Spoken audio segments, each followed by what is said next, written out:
Ladies and gentlemen, people of the internet, today I will be sharing with you the best VPN of 2020, the one that I'm using every day on all my devices. I'll tell you what's good about it, what needs some work, and how you can get the best deal possible if you're interested in picking it up. And I know your time is valuable, so let's just dive right into it. The VPN that I'm using as my daily driver on all my devices is SurfShark. Now this service is an unbelievable deal, which is why I've stuck with it for so many years now. SurfShark has a super clean and well-designed mobile application experience, and it has a great desktop experience as well. The speeds are great, and it's completely unlimited in terms of bandwidth and devices. Now, you've probably seen the cookie cutter VPN reviews that go over the spec sheet, so instead of doing that today, I'm just going to give you my real-world user takeaways after using it for all this time. Now, all VPNs, of course, should have solid encryption. They should have a robust no-logs policy.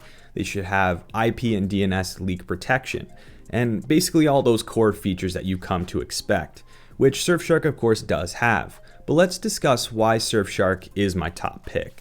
And first, the good stuff. I would say that my absolute favorite part about SurfShark that really sets it apart from the competition is the value for money. It's the value that you get for what you pay. SurfShark is super reasonably priced, but it doesn't skimp on speed or user experience because of that low price. With the coupon code, you can get SurfShark for less than $2 a month, which is a much lower price point than other VPNs on the market. But what you get for that $2 or less than $2 is pretty amazing. First of all, you get access to over 1,700 servers across 63 countries. Secondly, you get access to those servers on an unlimited number of devices. And finally, on those unlimited devices, you don't have a hard cap on your bandwidth like many other VPNs have.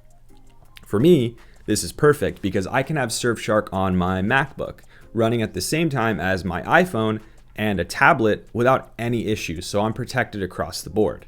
This means that you too can have an encrypted VPN protection running on all your devices without having to worry about hitting a limit or having to pay more because you want it on multiple things. Now, this is great for families as well who want to pay once and protect their many devices at home. Now, by the way, if you're interested in getting an even further discount on that $2 deal, getting that less than $2 deal, you can use the coupon code Hashoshi or simply follow the link down in the description below to get that deal. Now, another thing I really like about SurfShark is that the mobile apps are fantastic. I use it on iOS and the UI itself, the UX is super clean and it makes everything easy to use and navigate the menus, and everything is super quick and responsive. It's super easy to get set up with quick connections for servers that you use often, or to start a multi-hop connection right from the app's list. And then little elegant features like filled circles to tell you how full each server is are just super nice and easy to read, but they're not in the way.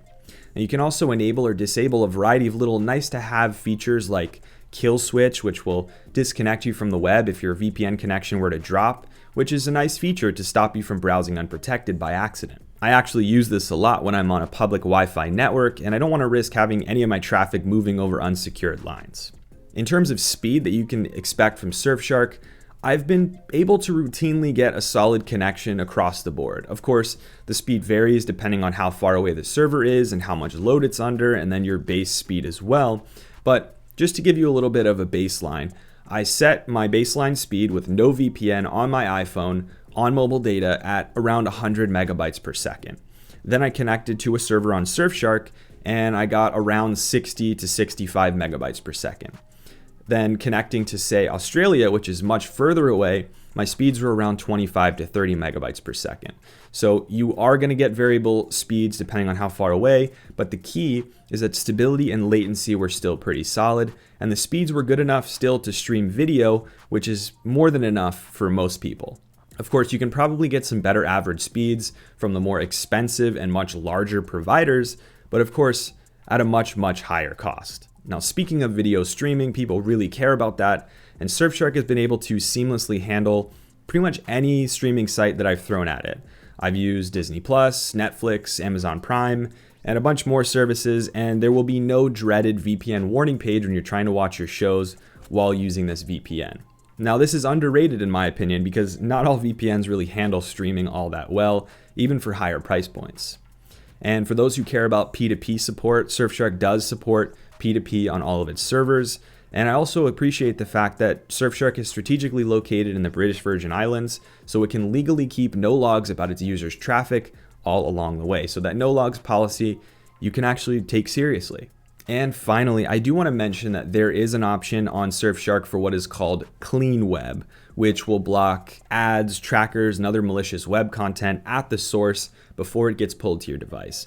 This can save data, this can save on your battery life, and it can protect you from unwanted content. That said, I don't really use this all that often because my web browser does this for me, but it's still cool that it's an option and that it works most of the time for those who might be interested in using it. Now, SurfShark, like any other product on earth, is not perfect, and here are some of the things after using it nonstop that I think need to be addressed. First and foremost, I wish that SurfShark would do more in terms of explaining what settings to pick inside the app, maybe with like a visual tutorial. For example, the default protocol used in mobile is IKE v2 because it's a bit more efficient, but OpenVPN would provide more security in some cases, especially against packet sniffing. So users might want to know how to choose between different protocols in the app when they are trying to use the VPN. A cool way to do this would be to have a wizard on first boot up to ask the user a series of trade-off questions like, do you want higher speed or higher security? Do you want to disconnect from the web if the VPN is lost, or do you want it to just continue on seamlessly? And then just set those settings to those defaults based on what the user says. This would be an awesome feature to add. I would also love to see the WireGuard protocol integrated, which is a hot new VPN protocol that offers high speeds and high security, which apparently is in the works this year, but we shall see when that does launch. And it would also be really nice to have a larger list of servers, which again would help accommodate the ever-increasing demand and load on VPN services. SurfShark is still pretty small compared to its competitors like Express or Nord, which is of course to be expected, but more servers over time with more options will always bring improvements to their network and to their customers. So more server options and infrastructure upgrades would allow SurfShark to compete with even better speeds for more users. And honestly, I think that's one of the places that any VPN can improve on. And then finally, while I appreciate the security audit that was done by the independent cybersecurity company called Cure53, the scope of that audit was relatively small and, in my humble opinion, not enough to tout as a full audit of SurfShark's infrastructure. And it really shouldn't be marketed that way. I'm in no way implying that I suspect that there are hidden issues behind the scenes, but I would just really like to see a wider scoped security audit to prove that their security model and their infrastructure and privacy approach is even more robust than they're even saying. So a full scope security audit would be a relatively unprecedented move in the VPN space, and it would definitely set SurfShark apart even more. So again, I appreciate the original audit, but I'd love to see one that is of higher and fuller scope. Again, if you're interested in picking up SurfShark, please do check it out using the link down in the description box below. And remember that you have 30 days to try it out risk-free. If you don't like it for any reason, you're not digging it, and you want to try other VPNs, you can always do that and get your money back.